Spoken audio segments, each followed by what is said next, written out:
다니엘 12장. 볼펜을 들고 따라옵니다. 처음에 어떻게 시작해요? 그때에, 그렇게 시작하죠. 그때에. 자, 그때가 어느 때인가 한번 보시자고요. 그때. 거꾸로 한번 올라가 보세요. 어디를 보시냐 하면 11장 40절. 11장 40절. 뭐라고 돼 있죠? 거기가 마지막 때. 마지막 때. 제가 지난주에 이 마지막 때에 적그리스도가 일어날 거다라고 하는 말씀을 여러분들하고 같이 나누었어요. 그때예요. 근데 그 적그리스도의 특징이 36절 11장 36절입니다. 거기 보면 그 왕은 자기 마음대로 행하며, 그러니까 안티오쿠스 에피파네스가 상징하고 있는 말세의 적그리스도, 그는 자기 마음대로 행할 거다. 그 다음에 37절, 그가 모든 것보다 스스로 크다. 그러니까 적그리스도의 특징은 스스로 크다 하는 자예요. 스스로 크다 하는 자. 오늘날 우리 대한민국에 소위 이단들이 많잖아요. 근데 이단의 교주들은 한결같이 자기를 크다 해요. 자기를 크다. 진짜 그리스도의 사람, 그리스도의 복음을 진짜 깨달은 사람은 그렇게 하지 않습니다. 내가 얼마나 비천하고 얼마나 그 소망이 없는 죄인인지를 깨달아요. 시간이 갈수록. 그래서 십자가밖에 다른 것을 의지할 수가 없어. 그런데 적그리스도는 어떠냐 하면 그 특징이 자기 스스로 높다 해요. 자기 스스로 자기를 높여요. 그게 적그리스도의 특징이에요. 그래서 37절, 그가 모든 것보다 스스로 크다 하고, 그 다음에 적그리스도의 특징 39절, 그는 이방신을 힘입어. 제가 지난주에 적그리스도는 사탄의 힘을 입을 거다, 사탄의 힘을 입을 거다, 이렇게 말씀을 드렸습니다. 마지막 때에 등장하게 될 이 적그리스도는 오늘 우리가 여기 지금 40절에 마지막 때를 알리는 징조 중에 하나예요. 네? 마지막 때가 되면 적그리스도가 일어날 거고, 그 적그리스도의 특징이 뭐냐 하면 자기 마음대로 행하고 스스로 자기를 높이고 사탄의 힘을 입어가지고 기적을 행하고 표적을 보이고 그럴 거예요. 근데 거기에 현혹되거나 넘어가면 안 돼요. 그때, 그 마지막 때. 자, 그러면 이제 그 마음을 가지고 11장과 연결된 12장 1절이에요. 그때에는 우리가 11장을 보니까 언제예요? 마지막 때에. 마지막 때. 그때에. 그러니까 마지막 때예요. 세상의 끝날이에요. 세상이 마지막에 임박해 있을 때에.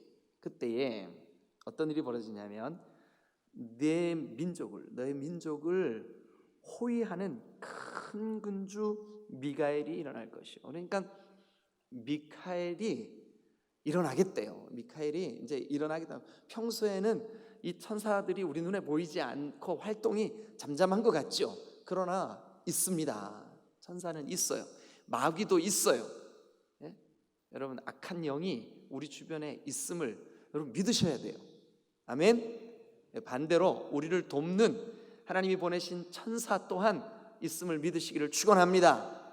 아멘. 그러면 자, 여러분 보세요. 12장 1절, 그때에 네 민족을 호위하는 큰 군주 미가엘이 일어날 것이요. 미가엘. 성경에서 이 미가엘 천사가 하는 역할이 뭐냐 하면, 성경을 한번 찾죠. 계시록을 한번 가보세요. 계시록. 저 성경 제일 끝에 요한계시록 12장, 요한계시록 12장 7절. 신약 성경입니다. 신약 성경 제일 끝에 요한계시록 12장 7절, 411페이지입니다. 다 같이 읽습니다. 시작. 하늘에 뭐가 있어요? 전쟁이 있대. 하늘에 전쟁이 있대. 근데 그 전쟁은 우리 눈에 보여요, 안 보여요? 막 총을 쏘고 핵무기가 터지고 그래요? 아니죠. 우리 눈에 안 보이죠. 그죠? 그래, 영적으로 둔감한 사람들은 느끼지도 못하는 전쟁이에요. 그러나 굉장히 치열합니다. 근데 그 전쟁에 누가 싸우러 나갔냐 하면 누가 나갔을까요? 미카엘 동그라미 쳐보세요. 미카엘. 그러니까 이 요한계시록 12장을 볼 때 미카엘 천사의 역할이 뭘까요? 싸우는 거예요. 싸우는 거. 그러니까 이 미카엘 천사는 하나님의 군사예요. 그런데 누구를 위해 싸울까요? 하나님의 자녀들을 위해 싸워요. 자, 한번 따라하세요. 미카엘은 우리를 위해 싸우는 군사다. 예, 하나님이 우리를 위하여 싸우도록 보내신 천사가 누구냐? 미카엘이에요. 미카엘. 그럼 여러분 성경에 천사 이름이 미가엘하고 또 뭐가 나오는지 혹시 기억나세요? 네, 가브리엘. 오, 대답 잘해 주셔서 감사합니다. 그럼 여러분 가브리엘은 주로 하는 역할이 뭘까요? 가브리엘이 주로 어떤 직무를 감당했을까요? 성경에서 누가복음 한번 가봅니다. 누가복음 마태, 마가, 누가복음 1장 누가복음 1장을 한번 펴보세요. 19절 이거는 사가랴, 그러니까 제사장 직무를 감당하고 있었던 사가랴와 엘리사벳에게 너희가 장차 임신할 건데, 하나님 무슨 말씀입니까? 우리는 이미 늙어서 나이가 많은데 우리가 어떻게 애를 갖습니까? 아니야, 내년 이맘때 네 아내가 너에게 아들을 안겨줄 거야. 그런데 그 아들의 이름을 요한이라고 그래라. 그런데 그 소식을 전해준 천사가 있네요. 1장 19절 다 같이 시작. 천사가 대답하여 이르되 나는 하나님 앞에 서 있는 누구라? 가브리엘이라. 동그라미 한번 쳐보세요. 가브리엘이라. 가브리엘이라는 천사가 있구나. 그런데 이 가브리엘이 하는 일이 뭐냐면, 계속 읽어보세요. 뭐래요?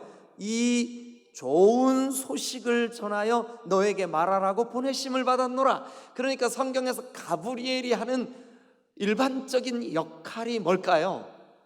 소식을 전하는 천사예요. 소식을 전하는 천사. 자, 그럼 이제 정리하고 다니엘 12장으로 한번 다시 가볼게요. 성경에 천사의 이름이 크게 두 가지 정도 소개가 되고 있어요. 하나는 미카엘이라고 하는 천사가 나와요. 그런데 여기 오늘 다니엘 12장에도 나오고 요한계시록 12장에도 공교롭게 똑같은 12장에 나와요. 그런데 계시록 12장에는 이 하늘의 전쟁이 그려지고 있어요. 나중에 우리 계시록도 다니엘 한 것처럼 한 장씩 이렇게 제가 말씀 전할 거거든요. 근데 그때 자세히 살펴볼 텐데 하늘의 전쟁이 벌어졌어요. 그런데 그 전쟁에 하나님의 백성을 대신하여 하나님의 백성과 함께 싸우기 위해서, 그러니까 우리를 싸움터에 혼자 내버려 두는 게 아니에요. 우리를 이 세상에 살아가는 동안 죄와 싸우고 어둠의 영과 싸우고 우리 마음속에 있는 죄성과 싸우고 너 혼자 잘 싸워라 이렇게 하는 게 아니에요. 하나님이 미카엘 천사를 보내가지고 같이 싸우게 할 줄로 믿습니다. 우리가 결단하고 하나님 나 기도하며 살겠습니다. 나 정결하게 살겠습니다. 나 경건하게 살겠습니다. 나 믿음으로 살겠습니다. 결단하면 여러분 하나님이 그래 너 혼자 잘해봐 이렇게 하시지 않아요. 우리를 대신하여 싸우는 군사를 보내주신다고요. 그런데 그 천사의 이름이 뭐라고요? 미카엘이라고요. 믿으시면 아멘. 미카엘 천사를 보내주신다고요. 그리고 또 하나의 천사가 등장해요. 누구예요? 가브리엘이에요. 가브리엘. 오늘 집에 가서 찾아보시면 가브리엘도 성경에 여러 곳에서 등장을 해요. 그런데 조금 전에 제가 불러드린 누가복음 1장 19절에 보니까 이 가브리엘의 역할, 그가 하는 일, 그게 나오는데 뭐 하는 일을 한대요? 가브리엘이 소식을 전하는 일을 한대요. 그래서 예수님이 성령으로 잉태된 소식 또한 마리아에게 이 가브리엘이 가서 전했어요. 가브리엘. 은혜 입은 자여, 네가 잉태하여 아들을 낳을 건데 이는 성령으로 말미암아 된 것이다. 가브리엘 천사가 알려준 거예요. 여러분 마음에 오늘도 하나님의 성령께서 친히 말씀하시고 또한 여러분들을 도와 함께 이 영적인 이 싸움을 싸워내는 미카엘 천사도 있고, 또 여러분들의 마음에 생명의 복음이 선명하게 깨달아 주도록 돕는 또 다른 천사들도 있음을 믿으시기를 축원합니다. 우리가 외롭지 않아요. 나 혼자 있는 게 아니에요. 세상이 나를 그렇게 막 외면하는 것 같아도 여러분 21세기가 여러분들을 간절히 원하고 있어요. 이 대목에서 웃어야 되는데 그거 모르세요? 모르시는구나. 나중에 알게 될 거예요. 자, 그런데 이제 1절 계속해서 한번 보죠. 다니엘 12장 1절. 그때에 네 민족을 호위하는 큰 군주. 근데 그때가 어느 때라고요? 말세, 마지막 때 적그리스도가 일어나는 때, 정말 세상의 끝날, 그때가 가까이 왔어요. 자, 그러면 이제 고개를 들고 저를 한번 쳐다보세요. 오늘 하루 동안 여러분들이 직장에서 하루 일과를 마치고 이렇게 오시느라고 얼마나 몸도 고단하고 힘드시겠어요, 그죠? 그래서 눈을 크게 뜨고 저를 한번 쳐다보세요. 제가 중요한 얘기를 한 가지 할게요. 여러분, 우리가 소위 말해서 복음, 우리가 믿어 구원에 이르는 이 복음은 모든 믿는 자들에게 구원을 주시는 하나님의 능력이다. 유대인에게 뿐만 아니라 헬라인에게 뿐만 아니라 이방인에게도 이 복음은 모든 믿는 자에게 구원을 주시는 하나님의 능력이다. 그런데 이 복음의 내용이 몇 가지로 요약이 가능해요. 자, 그럼 복음의 내용에서 절대로 빠지면 안 되는 것만 우리 한번 같이 나눠보시죠. 첫 번째 빠져서는 안 될 복음의 주제가 뭐냐 하면 하나님은 창조주시다라고 하는 메시지예요. 하나님은 창조주시다. 하나님은 살아계신다. 하나님은 나를 만들고 너를 만들고 온 우주의 주인이시다. 하나님의 하나님 되심, 이게 복음에서 빠지면 안 되는 내용이에요. 만약에 내가 복음을 깨달았어요. 복음을 들었어요. 근데 하나님에 대한, 하나님이 어떤 분인지, 하나님이시다라는 사실이 그 복음 안에 없으면 이건 복음이 아니에요. 하나님.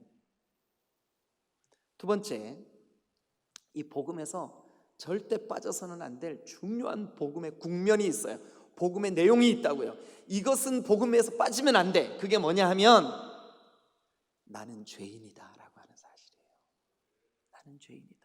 그러니까 하나님은 나의 주인이시다. 창조주시다. 이거 빠지면 안 돼요. 그리고 또 하나, 뭐가 빠지면 안 되냐면 나는 죄인이다. 그런데 아무것도 할 수 없는 죄인이다. 나 스스로, 여러분, 내가 노력해서 구원받거나 내 행위로 구원받거나 내가 뭐를 할 수 있는 그런 그 가능성이 없어요. 나는 전적으로 타락한 죄인이다. 이게 빠지면 복음이 아니에요. 복음의 그 두 번째 국면, 내가 타락한 인간이구나.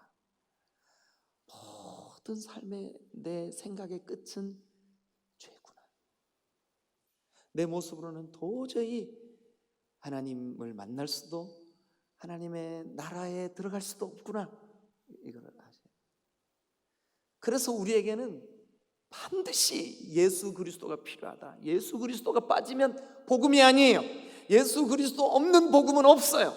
오직 예수를 통해서만 우리가 하나님을 만날 수 있고 하나님께 나아갈 수 있고 하나님이 어떤 분인지를 깨달을 수가 있어요. 예수 없는 복음은 없어요.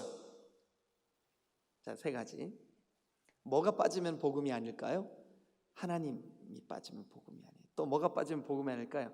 나의 전적인 타락이 빠지면 복음이 아니에요.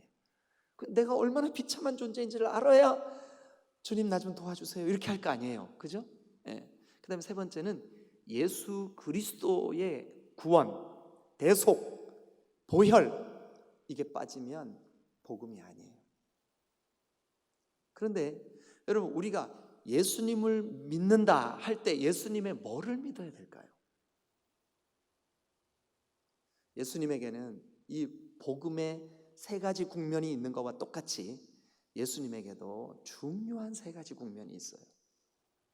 뭐냐 하면, 하나는 예수님이 받으신 고난은 내 죄를 위함이다 라고 하는 국면이에요. 이걸 갖다 뭐라 그러냐면 대속이라 그래요. 대속. 십자가의 고난. 그리고 또 한 가지 중요한, 고난과 연결된 중요한 국면, 내 죄를 다 지시고 죽으셨다는 거예요. 내 죄를 다 지시고 죽으셨다는 거예요. 이 국면이 빠지면 여러분 복음이 아니에요. 그러니까 예수님의 고난과 죽으심, 이게 한 국면이에요. 예수님의 고난과 죽으심, 이게 한 국면이에요. 그 다음에 또 하나, 예수님이 그 죽음을 이기고 부활하셨다, 이게 빠지면 복음이 아니에요. 예수님 죽음을 이기고 부활하셨다, 이거 빠지면 복음이 아니에요. 부활하셨다. 여러분, 그래서 우리도 부활할 줄로 믿습니다. 아멘. 이 부활이 빠지면 복음이 아니에요. 그런데 이 부활의 능력, 부활의 권세, 이 부활의 그 약속, 우리도 부활한다라고 하는 이 약속을 복음의 국면에서는 이게 빠질 수가 없어요. 그러니까 정말 예수를 믿는 것은 예수의 고난과 죽으심, 그리고 예수님의 부활, 그리고 이 부활은 어디까지 연결이 되냐? 승천까지 연결이 돼요. 승천. 그래서 이거 자 하나씩 다시 하죠. 예수님의 고난과 죽으심, 그리고 예수님의 부활과 승천. 마지막 한 국면이 뭐냐? 이거 빠지면 복음이 아닙니다. 이거 안 믿으면 예수 믿는 게 아니에요. 그러니까 이 세 가지 국면 중에 하나라도 안 믿으면 예수 믿는 게 아니라고요. 진짜 예수 믿는 것은, 아, 예수님이 나를 위하여 고난 받으시고 십자가 지셨구나, 죽으셨구나. 그 죽으실 때 내 죄를 다 담당하셨구나, 다 이루셨구나. 두 번째, 예수님 그 죽음의 권세, 죄의 권세 이기시고 다시 살아나셨다. 이거 안 믿으면, 예수님의 부활 안 믿으면 우리에게도 부활 없는 거예요. 그러나 예수 부활을 믿는 사람은 반드시 부활할 줄로 믿습니다. 때로 죄에 넘어졌던 사람은 다시 일어날 수 있을 줄로 믿습니다. 연약했던 심령이 다시 강하여질 수 있을 줄로 믿습니다. 왜냐하면 부활을 믿으니까. 근데 그 국면 안에는 부활과 승천까지 믿어야 돼요. 나머지 세 번째 국면, 이 세 번째 안 믿으면 우리가 예수 믿는 거 아니에요. 뭐냐 하면 예수님 반드시 다시 오신다. 예수님 반드시 다시 오신다. 하나님의 나팔 소리 천지진동할 때에 예수 영광 중에 구름 타시고, 그 다음에 뭐죠?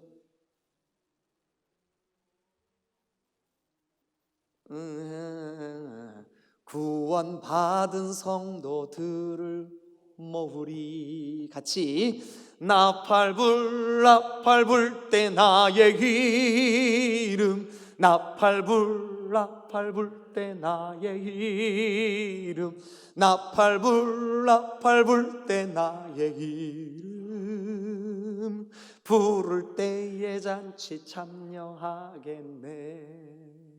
예수님 장차 이 땅에 반드시 다시 오실 줄로 믿습니다. 그런데 여러분, 안타깝게도 이 마지막 예수님의 재림, 이 땅에 다시 오시는 이것 때문에 지난 2000년 동안 교회 안에는 수많은 이단들이 생겼다 없어지고 이 예수님의 재림이 임박했다, 이 임박한 종말론 때문에 얼마나 많은 이단들이 왔다가 가고. 그래서 여러분, 옛날에 어린아이들이 듣는 동화 가운데 늑대가 나타났다, 네? 늑대가 나타났다. 처음에는 마을 사람들이 그래, 늑대가 나타났어, 막 전부 다 막 그 새사랑 들고 막 괭이 들고 나왔어요. 근데 한 번, 두 번 했는데 아니야. 그래 나중에 진짜 늑대가 나타났을 때 이 소년이 막 외치죠. 늑대가 나타났다. 그랬더니 마을 사람들이 뭐라 그래요? 너 혼자 가서 책임져라. 근데 진짜 늑대가 나타났어. 그러면 지난 2000년 동안 예수님 재림할 때가 가까이 왔다, 임박했다. 그런데 이 때가 언제다라고 규정짓거나 아니면 심히 임박했기 때문에 우리의 삶의 자리는 아무렇게나 해도 된다, 이런 잘못된 가르침이나, 그리고 그 임박한 종말이 가까운 것 때문에 다른 중요한 것들을 등한시하는 그런 그 문제들 때문에 그동안 인류 역사 가운데, 이 교회 역사 가운데 수많은 이단들이 나타났다가 사라졌다고요. 지금도 어떤 선교사체들이 막 긴박하게 주님의 오실 때가 가까이 왔으니까 맞으라 그러면서 삶은 엉터리야. 여러분, 내일 주님이 오셔서 우리를 부르실 때 흰옷 입고 산에 올라가 있는 사람을 먼저 구원하실까요? 내 삶에 주신 이 사명, 일터라고 하는 사명, 교회라고 하는 이 사명, 우리의 가족이라고 하는 이 거룩한 하나님의 축복의 통로, 여기에 충실한 사람을 하나님이 참 잘했구나, 착하고 충성된 종아, 누구를 부르실까요? 누구를 먼저 하나님이 축복하실까요? 하나님이 오늘이라고 하는 시간을 우리에게 맡겨놓으셨는데 그 시간과 물질과 가정과 직장과 교회와 여러분들의 모든 삶의 자리에 청지기로서 직분을 잘 감당하고 있는 그 사람을 주님이 불러주실 줄로 믿습니다. 자, 그러면 이제 오늘 저는 이 다니엘을 한 장씩 이렇게 하다 보니까 오늘 마지막 장까지 왔어요. 그런데 이 마지막 장의 내용이 뭐냐면 끝날이에요. 끝날. 그때에 이 끝날에 대한 중요한 다니엘의 교훈, 오늘 어쨌든 뭐 중간에 끝나든 다 하든 못하든 오늘 다니엘을 마무리하겠습니다. 다음 주부터는 다른 거 합니다. 그런데 이 끝날, 오늘 이 12장 역시 다니엘이 본 환상의 마지막 장면이에요.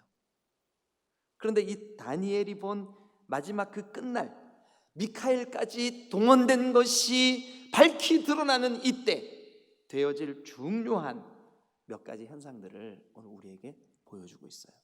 자, 계속해서 한번 성경을 읽어보겠습니다. 자, 그때, 그 끝날, 마지막 때 적그리스도가 일어나서 믿는 자들을 고통스럽게 하고 막 그럴 때, 그때에 이 세상에 현상이, 어떤 현상이 벌어지느냐, 어떤 현상이 벌어질까요? 먼저 또 뭐가 있겠대요? 환난이 있으리니. 밑줄 그어보세요. 환난이 있으리니. 환난이 있으리니. 자, 여러분, 지금부터 약 100여 년 전에는 그 유럽을 중심으로 일어났던 유태인들에 대한 대학살과 2차 세계대전의 발발, 이런 모든 현상들을 보면서 갑작스러운 그 민족주의 혹은 핍박, 환난, 이런 것들이 막 긴박하게 일어나니까 어떤 사람들이 야, 지금이 말세다. 그래서 실제로 2차 세계대전 전후에 이단들이 많이 일어났어요. 이단들이.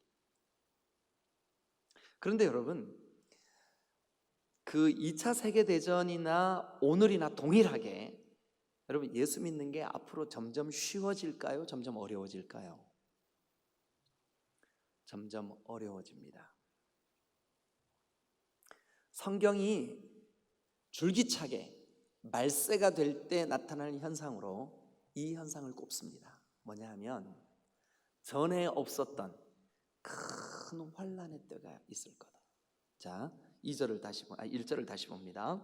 또 환난이 있으리니 이는 개국 이래로 그때까지 없던 환난일 것이며, 없던 환난, 그러니까 큰 환난의 때가 온대요. 큰 환난의 때가 온대요. 네? 사실 여러분, 지금 현재 전 세계적으로 되어지는 이 상황들을 보면 혹시 지금이 그때가 아닌가 하는 생각이 들기도 해요. 왜 그러냐 하면 여러분, 중국이 30년 전 천안문 사태 때문에 시장 경제, 자유시장 경제를 이렇게 수용을 하면서 문호가 확 열렸어요. 그때 우리 한국의 선교사님들이 굉장히 많이 중국에 들어갔어요. 제가 사역하던 충주에도 우리 교회 출신 선교사님이, 그리고 또 제가 그 충주에서 목회하기 전에 하남이라는 곳에서도 목회를 했었는데, 그때 제가 양육했던 그 사역자들이 3명이 동시에 중국으로 파송을 하고 교회 공동체가 그들을 위해서 기도하고 그렇게 파송을 한 때가 있었어요. 그때는 들어가서 지하교회 리더들을 자유롭게 만났어요. 저도 중국에 여러 번 가가지고 그 지하교회 성도들과 접촉한 일이 있었어요. 복음을 전했어요. 복음을 얘기했어요. 복음을 전하다가 공안이 온다 그러면 도망가기도 하고 스릴도 있고 재미도 있어요. 숨바꼭질하는 것 같아요. 네. 그런 때가 있었어요. 그런데 여러분, 불과 얼마 전부터, 길지 않아요, 불과 1, 2년 전부터 중국이 시진핑이 장기 집권의 판세를 굳혀가면서 자국 보호 정책을 펴기 시작했습니다. 그리고 중국 내에 있는 선교사들을 다 몰아내기 시작했어요. 특별히 제가 우리 교회의 그 선교사님을 함께 동역했던 곳 중에 저 우르무치라고 하는 곳에는 위구르라고 하는 족속들이 거기에 모여 살고 있었는데, 중국이 자국 보호 정책을 편다는 그 빌미로 한족들을 거기다가 막 밀어 넣어가지고 피를 다 섞어버렸어. 그리고 예수 믿는 사람들을 다 쫓아내버렸어. 여러분, 이런 일들이 중국에만 있는 게 아니라, 제가 불과 5, 6년 전에 인도에 가가지고 인도에 계시는 우리 교단 선교사님들 다 모아놓고 집회를 했어요. 그때 그 집회에 참석했던 인도 현지인들 리더들, 현지인들 목회 사역자들, 현지인들 교회 개척자들 얼마나 뜨거웠는지 몰라요. 그런데 지금은 인도에 들어갈 수가 없어요. 있는 사람들 다 추방당해요. 여러분, 세계적인 추세가 지금 중동은 이미, 특별히 그 이슬람권의 선교는 이미 굉장히 위험 수위를 넘어섰어요. 이란, 이라크 같은 데는 아예 문을 잠궈버렸어요. 폐쇄시켜버렸어요. 오늘 제가 아프리카 잠비아에 있는 선교사님하고 긴 시간 통화를 했어요. 통화를 하면서 그 선교사님이, 목사님, 대한민국의 선교사님들이 수많은 열방을 향하여서 지금 현재까지 2만 5천이나 되는 선교사님들이 파송되고 나가서 이렇게 피땀을 흘렸는데, 지금은 대부분의 나라들이 복음을 들고 들어온 선교사들을 추방하는 상황 가운데 있습니다. 수치상으로 지금 한국에 물론 코로나의 영향도 있지만 그렇게 자국 보호 정책에 의해서 쫓겨난 선교사님들이 10,000명 이상 들어와 있어요. 우리 교단도 마찬가지예요. 여러분, 바야흐로 많은 신학자들이나 목회자들이 이미 세상 끝날이 가까이 임박해 왔다. 그런데 여기 성경도 그렇게 말하고 있어요. 환란이 있을 건데 개국 이래 그때까지 없던 환란이 있을 것이다. 한국 교회도 한번 보세요. 한국 교회도. 여러분, 현재 정권을 잡은 이 정권만 그러겠어요? 앞으로 점점 심해질 겁니다. 교회를 정부가 컨트롤해요. 예배 드려라 말아라, 자리 몇 명 앉아라 마라. 여러분, 24시간 내내 막 어지럽게 불빛을 돌리면서 춤을 추는 나이트클럽에는 한 번도 제재가 가해지지 않았어요. 그런데 교회들은, 여러분, 이 성경이 마지막 때의 징조 중에 하나로 전에 없었던 큰 환란의 때가 오고 있다. 근데 그 환란이 나쁜 것만은 아니에요. 그 환란 때문에 진짜 신앙인인지 가짜 신앙인인지가 밝혀질 거예요. 양인지 염소인지가 분별될 거예요. 진짜 복음을 깨달았는지 예수 없이 열정에 불타고 있는지도 딱 분별이 될 거예요. 참인지 거짓인지 분별이 될 거예요. 목회자들도 먹고 사는 수단으로 목회를 하는지 사명감에 사로잡혀서 목회를 하는지 딱 분별될 거예요.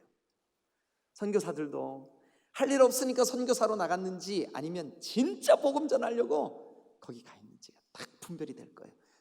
근데 그 분별하려는 방법이 뭐냐? 환난이에요, 환난. 그래서 여러분 이 성경이 이렇게 말합니다.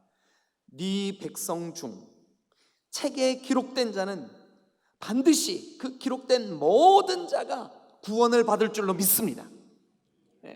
반드시 생명책에 기록되어 있다면 환난이 온다고 여러분 도망갈 필요 없어요. 환난이 온다고 두려워할 필요도 없어요. 왜냐하면 반드시 책에 기록된 자는 구원받기 때문에 그래요. 믿으시면 아멘. 개국 이래 전에 없었던 환난의 때가 닥쳐와도 걱정할 필요 없어요. 책에 기록된 자는 반드시 구원받을 줄로 믿습니다. 또 하나, 이 마지막 때의 징조 중에 또 하나, 4절 같이 봅니다. 4절. 지혜 있는 자는 4절, 다니엘아 마지막 때까지 이 말을 간수하고 이 글을 봉함하라. 여기에 대해서 설명하면 너무 시간이 길어져서 그냥 넘어갈게요. 학자들이 이 구절을 놓고 의견이 분분해요. 그런데 자 보세요. 다니엘서가 기록된 것은 기원전 537년이에요. 이 특별히 12장이 기원전 537년. 그럼 지금부터 2500년 전이에요. 2500년 전. 2500년 전은 이웃 마을 가는 것도 힘든 때요. 저 읍내에서 저 대전역에서 벌어진 사건이 도안동까지 들리려면 며칠이 지나야 들리는 때예요. 그런데 여기 성경 보실래요? 뭐라고 돼 있나? 자, 같이 한번 읽어보죠. 4절 시작. 다니엘아 마지막 때까지 이 말을 간수하고 이 글을 봉함하라. 많은 사람이 어떻게 된대요? 빨리 왕래하며 또요 지식이 더하리라. 여러분 이때 이 2500년 전에는 이게 무슨 말인지 이해가 도무지 안 됐다고요. 근데 지금 오늘을 사는 우리는 어때요? 정말 그렇구나. 여러분 자동차가 인류에게 발명된 게 그렇게 오래된 게 아닙니다. 그렇게 오래된 게 아니에요. 여러분 이 기차가 이렇게 빨라진 거 여러분 기억나세요? 옛날에는 역마다 쓰는 비둘기호, 여러분 서울까지 가는데 몇 시간 걸렸습니다. 그런데 지금 1시간이면 갑니다. 앞으로 이거보다 훨씬 더 빠른 교통수단이 나올 거고 여기 성경에 있는 대로 빨리 왕래하게 될 겁니다. 기원전 2500년경 다니엘이 이 말씀을 하나님으로부터 받아서 기록을 하고 예언을 할 때는 이 말이 도무지 무슨 뜻인지 몰랐을 거라고요. 그러니까 사람들이 이거 이해 못할 거다. 그러니까 그거 봉함해라. 그런데 여러분 지금 우리는 알아요. 이때가 마지막 때라는 징조구나. 이때. 그리고 여러분 지식이 더하리라. 얼마나 지식이 아주 그 팽창한 시대를 살고 있습니까? 요즘 목회자들이 설교하다가 무슨 어떤 예화나 무슨 자료를 얘기하면 성도들이 성경에 집중하는 게 아니라 핸드폰 딱 들고 이거 그 성경 밑에서 딱 검색, 목사님의 그 통계 숫자 맞나? 따다다다다 검색. 에이 끝자리 수 틀렸네. 요거 하나에 지식이 어느 정도냐 하면 수천만 권의 책이 여기 들어앉았어. 이 예배당보다 더 큰 도서관이 품을 수 있는 책이 여기 들어앉아 있어. 여기 들어앉아 있어. 정보의 홍수에 우리가 빠져 살고 있어. 안 나오는 게 없어요. 모르는 게 없어. 모르는 게 없어. 여러분 그러면 태어나서 2살, 3살 된 아이들이 이것만 이렇게 엄마가 했다 이거 가져놀아라 하고 던져주면 어떻게 찾았는지 게임을 찾아내. 어른들은 막 10시간 고민해도 못 찾아내는 거 한 3살, 4살만 되는 아이들은 이렇게 하다 보면 게임 찾아내. 지 혼자 게임하고 있어요. 도대체 이게 어떻게 된 거냐고요. 그런데 이런 지식이 여러분 날이 갈수록 더해질 겁니다. 그런데 그게 무슨 뜻이냐면 말세, 그 중에서도 임박한 끝날이 가까워왔다는 징조인 줄로 믿습니다. 제 얘기가 아닙니다. 오늘 성경이 그렇게 기록하고 있습니다. 말세 때가 되면 큰 환란이 일어날 거다. 말세 때가 되면 빠르게 이동하는 이동수단들이 나올 거다. 말세 때가 되면 사람들의 지식이 더해질 것이다. 여러분, 이 사실을 우리 마음에 깊이 새겨놔야 될 줄로 믿으시기를 축원합니다. 이거 명심하셔야 돼요. 아하, 지금이 그럴 때구나. 그런 때구나. 자, 그런데 그 말세의 그런 징조, 그런 말세의 징조, 그 적그리스도가 일어날 거다. 그리고 환란이 일어날 거다. 그리고 지식이 아주 팽배해지고 빠르게 왕래하게 될 거다. 이게 이제 말세의 징조들이에요. 이런 말세에 나타날 징후들, 증상들, 이런 게 나타난 말세구나. 그런데 그 말세에 두 부류의 사람들이 있다고요. 두 부류의 사람. 어디를 보시냐 하면, 자, 2절 같이 한번 봅니다. 2절. 땅의 티끌 가운데서 자는 자 중에서 많은 사람이 깨어나 영생을 받는 자도 있겠고, 밑줄 그으세요. 깨어나 영생을 받는 자도 있겠고, 밑줄 그으세요. 깨어나 영생을 받는 자도 있겠고, 또 어떤 자가 있었을까요? 수치를 당하여서 영원히 부끄러움을 당할 자도 있을 것이다. 그러니까 그 말세의 마지막 때, 세상 끝날 두 부류의 사람으로 딱 나눠져. 뭐 지금은 배운 자와 못 배운 자, 부자와 가난한 자, 뭐 남자와 여자, 뭐 어른과 애들, 이렇게 구분할지 모르지만 이 구분은 더 이상 의미가 없어. 뭐로만, 마지막 때가 딱 되면 뭐로만 딱 구분해야 되냐 하면 여기 2절에 있는 대로요.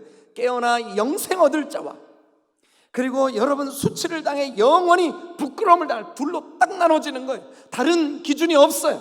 그러니까 구원받을 자와 구원받지 못할 자, 영원한 벌에 처할 자와 영원한 생명에 처할 자, 천국 갈 자와 지옥 갈 자. 여러분, 이 두 부류의 사람밖에 없어. 두 부류의 사람으로 딱 나뉘어져요. 그러면 여러분, 어떻게 해야 여기 성경에 있는 말씀처럼 깨어나 영생을 얻는 자가 어떤 사람일까? 반대로 수치를 당하여 영원히 부끄러움을 당할 자는 또 뭘로 기준을 삼을까? 뭐 때문에 이렇게 둘로 나뉘어질까? 여러분, 뭐 때문에 그렇게 나누어질 거라고 생각하세요?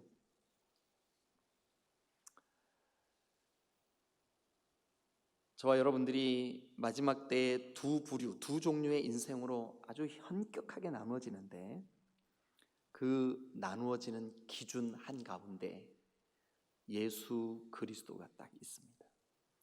예수 믿는 자와 예수 믿지 않는 자. 예수 믿는 자는 깨어나 영생을 받겠고, 예수 없이 사는 자는 분주하게 사는 것 같고, 열심히 사는 것 같고, 진급하는 것 같고, 많은 돈을 버는 것 같지만 결국 허무해. 아무것도 손에 잡히는 게 없어, 남는 게 없어요. 결국 어떻게 되냐 하면 수치를 당하여 영원히 부끄러움을 당하게 돼요. 이 둘 중에 하나인 거예요. 여러분, 오늘 하루 여러분들의 생각, 아침에 잠자리에서 깨면서부터 지금 이 예배당에 나오시는 순간까지 뭐가 여러분들의 머릿속에서 끊임없이 고민이셨습니까? 오늘 예수님 나를 다스려 주세요. 내가 예수님의 통치를 받기를 원해요. 하나님 나라 백성 될래요. 하나님의 나라가 이루어졌습니까? 아니면 내가 주인 되어서 내가 원하는 대로 내 마음대로 살았습니까? 네? 여러분, 마지막 때 끝날이 임박해 올수록 여러분들의 삶 속에 하나님의 나라가 임하지 않으면 우리는 부끄러움과 수치를 당하게 될 줄로 믿습니다. 두렵고 떨림으로 우리가 이 말씀 마음에 새겨야 돼요. 그러나 연약하지만 예수님의 은혜에 의지하고, 예수님의 십자가 의지하고, 내 죄를 위하여 십자가를 지신 예수 그리스도를 의지하고, 예수님 내 힘으로 내 공로로는 이 허무한 인생에서 아무것도 남는 것이 없습니다. 일찍 깨닫고 예수님 나를 도와주세요. 예수님을 의지하는 그 사람은 반드시 깨어나 영생 받게 될 줄로 믿습니다. 그러니까 마지막 때에는 인생을 두 부류로 딱 구분을 하는데, 그 구분의 분기점에 예수 그리스도가 있다고요. 예수 믿는 자와 예수 믿지 않는 자, 예수님이 왕 되셔서 나를 다스려 주시는 자와 자기 마음대로 사는 자, 둘로 딱 나뉘어진다고요. 이게 2절 말씀이에요. 다니엘이 예언한 거예요. 다니엘이. 깨어나 영생을 받는 자도 있겠고 수치를 당하여 영원히 부끄러움을 당할 것. 말세에는 이 두 부류의 사람들밖에 없어요. 여러분들은 어디에 속해 있습니까? 예수님을 만나서 예수님을 경험하고 영적인 세계가 틀림없이 있고 누구든지 예수 믿어야 구원받는다는 사실을 알게 된 남편이 아내에게 여보 예수 믿어야 돼, 우리 예배당 가야 된다고 말씀 들어야 돼, 안타까운 마음으로 여러분들의 마음의 문을 두드릴 때 여러분 반응하셔서 아멘, 내가 이제 주님의 통치받고 살겠습니다, 이 사람 살아나 영생을 얻을 줄로 믿습니다. 그러나 반대로 여보 아무리 부부라도 이게 자유가 있는 거야, 당신이나 잘 믿어, 천국 갈 때 내가 당신 치마 붙잡으면 되지. 여러분 치마 붙잡는다고 같이 천국 가겠어요? 벗겨지지? 같이 못 갑니다.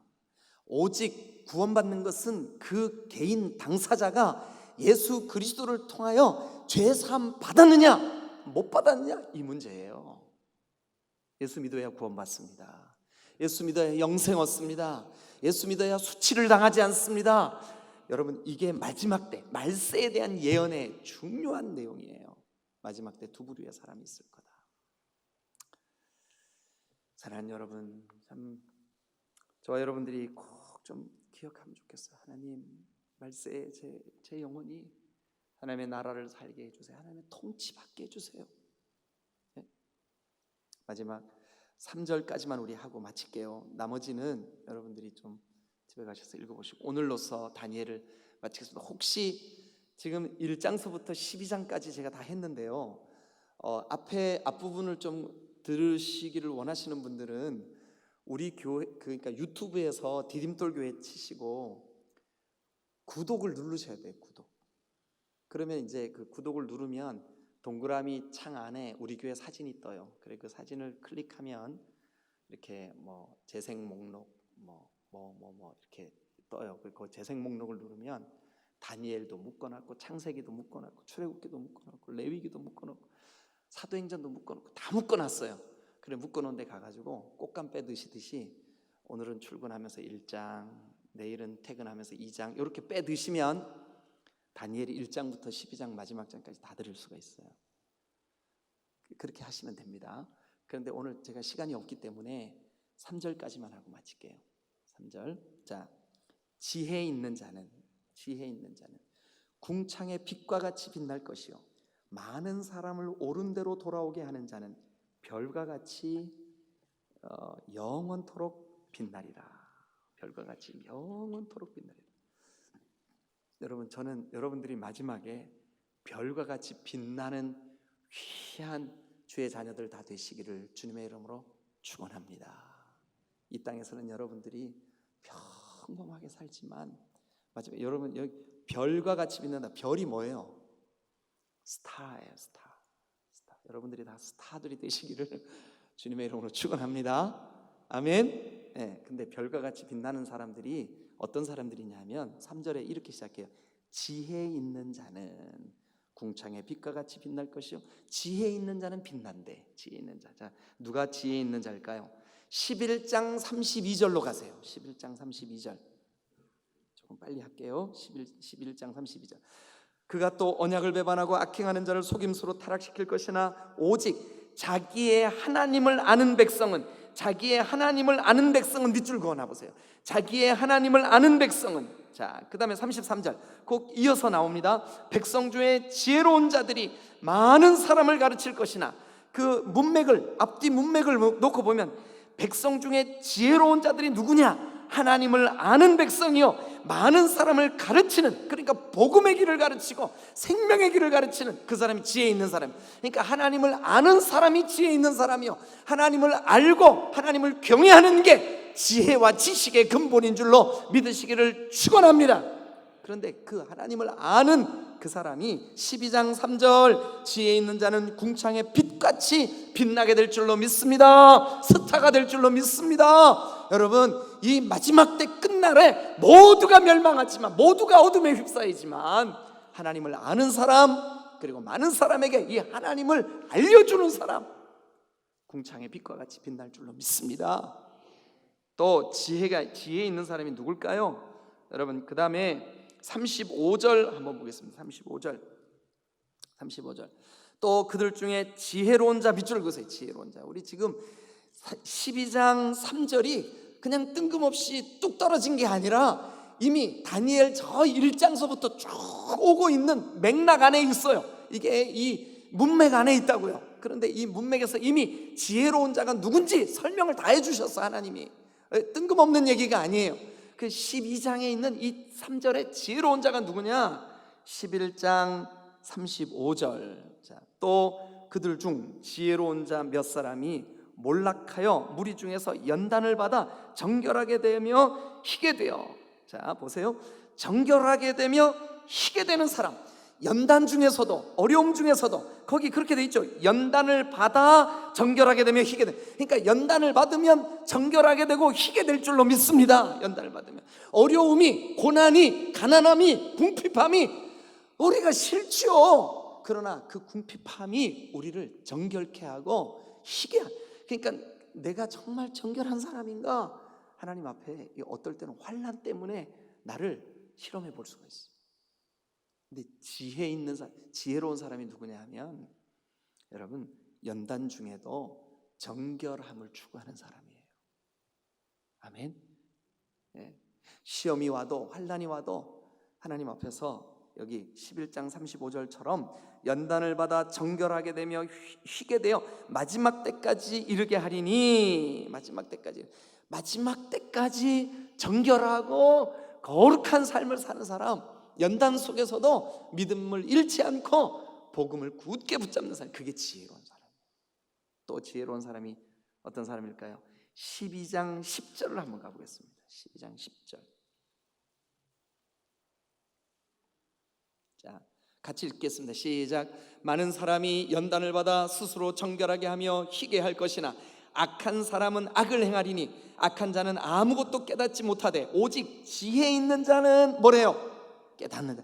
그러니까 지혜 있는 자, 깨닫는 자예요. 뭐를요? 아, 세상 끝날이 가까이 왔구나. 아, 지금 이것이 우리를 연단하시는 하나님의 환난이, 우리를 연단하시는 하나님의 도구구나. 하나님께서 지금 우리와 함께 미카엘을 보내서 우리를 대신하여 싸워주시는 때구나. 우리가 이때에 정말로 수치를 당하지 않은 영생 얻는 자로 이렇게 세워져야 되겠구나. 깨닫는 자, 복음 안에 있는 자, 예수 생명을 그 안에 깨닫고 누리는 자. 여러분, 이 사람이 누구냐? 지혜로운 사람이지. 그런데 12장 3절, 지혜 있는 자는 궁창의 빛과 같이 빛날 것이요. 여러분들에게 이 주님이 주시는 지혜로 궁창, 어둠 속에서 빛나는 빛 같아지시기를 주님의 이름으로 축원합니다. 또 하나, 많은 사람을 옳은 대로 돌아오게 하는 자. 많은 사람을 옳은 대로 돌아오게. 어떻게 해야 많은 사람이 옳은 대로 돌아오나요? 예수 그리스도의 생명의 복음을 전하면 많은 사람이 그 복음을 듣고 옳은 대로 돌아와요. 사람을 옳은 대로 돌아오게 하는 사람은 별과 같이 영원히 빛날 줄로 믿습니다. 아이고, 이 시간이 너무 많이 갔어요. 정리하고 오늘 마무리할게요. 자, 이 다니엘 12장은 다니엘서 전체의 결론이면서 동시에 다니엘이 본 마지막 환상이에요. 근데 그 다니엘의 마지막 환상의 전체 주제는 세상 끝날이에요. 말세. 근데 그 세상 끝날 되어질 징조를 이미 지금부터 2500년 전, 여러분, 세상에 이 현대 문명에 대해서는 요만큼도 이해가 안 될 때 다니엘이 예언을 했다고요. 근데 그 마지막 현상이 뭐라고요? 환란이 크게 달할 것이고, 또 사람들이 빨리 왕래하게 될 것이고, 지식이 얼마나 많이 더해질지 모른다. 이런 거를 볼 때, 아하, 지금이 그런 때구나. 그런데 그런 때에 그 세상 끝날에 두 부류의 사람으로 딱 나뉘어진다고요. 하나는 어떤 사람일까요? 아까 말씀 그대로 보면 뭐예요? 깨어나 영생 얻는 자, 깨어나 영생 얻는 자. 반대로 또 어떤 사람이 있을까요? 수치를 당하여 부끄러움을 당할 자. 이 둘로 딱 나뉘어진다고요. 둘로 딱 나뉘어져요. 그런데 이 둘로 나뉘어지는 기준이, 여러분, 부자인 사람은 구원받겠죠, 그죠? 좀 대답도 좀 해주시고. 많이 배우고 똑똑한 사람 구원받겠죠, 그죠?